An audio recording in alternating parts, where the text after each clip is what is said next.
significa a morte. Então, vamos repetir aqui, independente de onde tenha parado. Então, essa cruz significa a morte.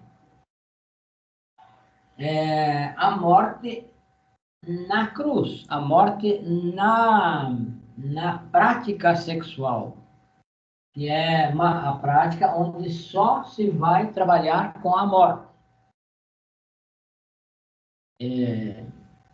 Vai se resolver que vai fazer a prática do sexo para morrer. Então, essa sigla INRI quer dizer Ignis Natura Renovator Integram, quer dizer, o fogo renova a natureza incessantemente e integralmente. Então, é a cruz da morte. Então, simboliza, a cruz da crucificação simboliza que o iniciado está trabalhando na morte. Então, o Cristo crucificado, morreu na cruz, significa que ele morreu os defeitos psicológicos, ele eliminou os defeitos, todos os defeitos, inclusive os Deus causa. Porque o Cristo interno do iniciado que vai eliminar os defeitos psicológicos e os Deus causas. Então, o que simboliza tudo aqui, tudo que tem, todo detalhe que tem nessa cruz tem um significado.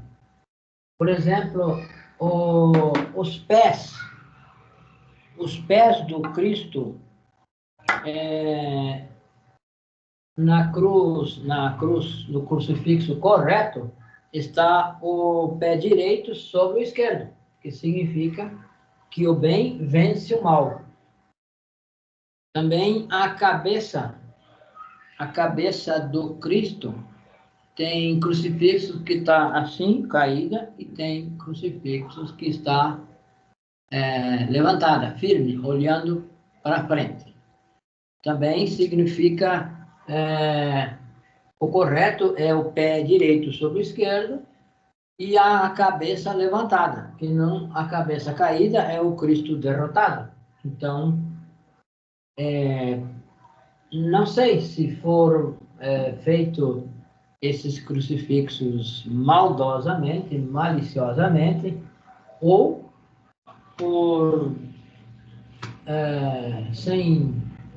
inconsciência. Mas se nós for comprar um crucifixo, que compre com essas características, com esses detalhes. O pé direito sobre o esquerdo e a cabeça levantada, que é o Cristo triunfante. Já, então, o terceiro tipo de cruz é essa cruz inclinada, que existe em algumas igrejas católicas, na frente da igreja existe essa cruz inclinada, porém não tem aí explicações.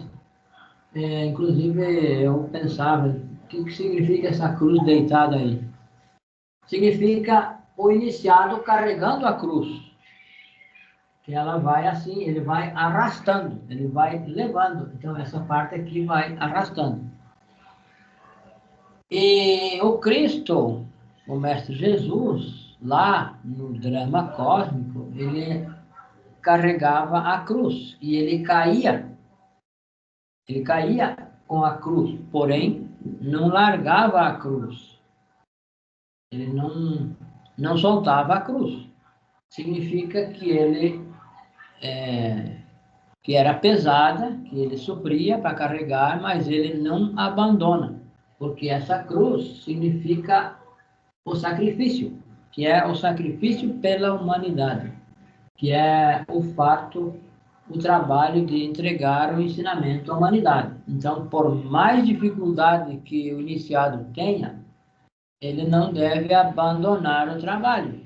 Se o Cristo caísse e derrubou a cruz e jogasse lá e deixasse caída, então significaria que ele abandonou o trabalho. Porém, ele nunca soltou a cruz. Lá nos 7, são vários locais por onde ele passa, na Via Crucis. Ele passou por tudo isso e ele caía e levantava e não largava a cruz. Significa que nós não devemos abandonar o trabalho por mais dificuldade que apareça. Por maior a dificuldade que apareça, nós não devemos deixar o trabalho em segundo plano. Nós devemos sempre priorizar o trabalho, esse trabalho interno, esse nosso trabalho de revolução da consciência. Sempre priorizar. Se tiver que deixar alguma coisa, que nós deixe outra coisa. E não abandone o trabalho, não abandone a cruz. Então, essa cruz, no início, para nós, é fácil. É leve, essa cruz não exige muito trabalho. É fácil, para nós é fácil, é leve. Porém, na medida em que um estudante se dedique mesmo a trabalhar, e ele resolva que vai trabalhar, que vai lutar pelo trabalho, essa cruz vai se tornando pesada, cada vez mais pesada, cada vez mais compromissos o estudante vai ter, vai precisar de mais tempo no trabalho de sacrifício. Então, ele já não vai ter tempo para as coisas profanas do mundo, não vai ter tempo para reuniões de comilança, de bebedeiras, de conversas mole, essas coisas inúteis que normalmente nós participamos ainda, nós ainda temos tempo, ainda sobra o tempo e se ocupa esse tempo com essas coisas, essas coisas negativas, coisas inúteis. E então, na medida em que nós vá trabalhando, que vá lutando, vá morrendo, já o trabalho exige mais e já não sobra tempo para as outras coisas, já não sobra tempo para essas coisas vãs, as coisas profanas, essas atividades profanas. Então, a cruz vai pesando na medida em que o iniciado vá progredindo no trabalho, que ele vá prosperando internamente. Então, é a cruz do amor também, essa cruz é o amor pela humanidade, que é o sacrifício pela humanidade. Então, essa cruz, também conhecida como a cruz de Santo André, é justamente porque as essências que vão sendo liberadas, as partículas que vão sendo liberadas com a morte psicológica, vão sendo colocadas a serviço da humanidade. Se, por exemplo, se elimina um defeito e libera uma porcentagem de essência, por menor que seja, essa essência vai se juntar à essência já livre e vai, então, ser posta a serviço da humanidade, ao sacrifício. Então, quando se morre um defeito, se elimina um defeito, nasce uma virtude, nasce exatamente a virtude oposta. Dependendo do grau do defeito, dependendo da fortaleza do defeito, será a fortaleza da virtude que vai nascer. É exatamente o oposto. Se está um defeito grave, que esteja, por exemplo, um grau de maldade que esse defeito tenha, se ele morre, ele libera uma essência que está a um grau de virtudes. Exatamente o oposto. Se está 10 graus para cá, à esquerda, negativo, ele vai, então, se transformar em uma virtude de grau 10. Vai ser na mesma proporção que é o defeito, vai ser a proporção da virtude.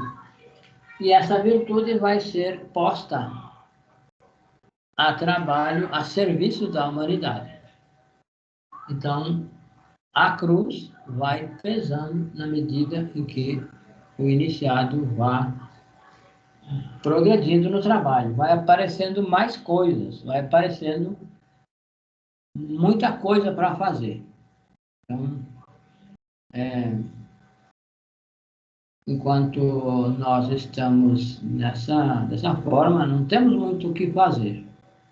Não achamos o que fazer. Mas quando vai se liberando a essência, vai aparecendo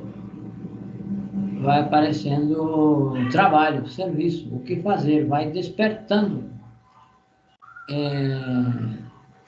vai compreendendo que tem o que fazer e o que deve fazer, o que pode fazer. Então, vai se dedicando cada vez mais. Então, é por isso que a cruz pesa na medida em que vai se progredindo no trabalho. Então, é isso aí. Agora, ficou cortada, mas ficou completa igual, creio que ficou completa. Então, fiquem à vontade.